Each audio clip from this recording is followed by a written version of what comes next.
ওহে প্রিয়তমা, আশা করি ভালো আছো। আমি জানি এই চিঠি তোমার কাছে কখনোই পৌঁছাবে না।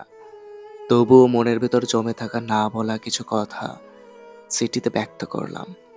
পাঠ্য বইয়ের পড়ার মতো মুখস্থ করে আসা হাজারো কথা থেমে যেত তোমার সুনিপুণ চোখের চাহনিতে। কথা বলতে গিয়ে গলা শুকিয়ে কাঠ হয়ে যেত। যে তৃষ্ণা পানিতে নিভরণ সম্ভব হতো না, যে তৃষ্ণা ছিল তোমার সঙ্গে কথা বলার তৃষ্ণা। তোমার স্পর্শের দ্রুত গতিতে বেড়ে যেত হৃদয় স্পন্দন।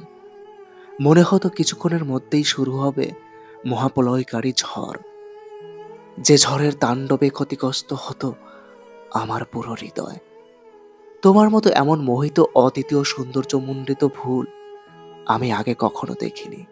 তুমি অনায়াসে ভালোবাসি বললেও আমি কখনো মুখ ফুটে বলতে পারিনি তোমায় ঠিক কতটা ভালোবেসেছি, আর কতটা ভালোবাসা রয়ে গেছে নীরবে রাতের অন্ধকারে। তুমি হয়তো ভুলে গেছো সেসব পুরনো কথা, অথচ আমি আজও ভুলতে পারিনি কিছুই। ভুলতে পারিনি মায়া ভরা সেই দুটি চোখ। হুবহু দেখতে এমন চোখ আমি অনেক খুঁজেছি, কিন্তু তোমার মায়া ভরা চোখের মতো আর দ্বিতীয় কোনো চোখের সন্ধান মেলেনি। আমি এখনো অপেক্ষায় থাকি, কবে আমার শহরে আবার তুমি নামক বৃষ্টির আগমন ঘটবে। শুধুই অপেক্ষা। ইতি, তোমার দূর থেকে ভালোবাসা।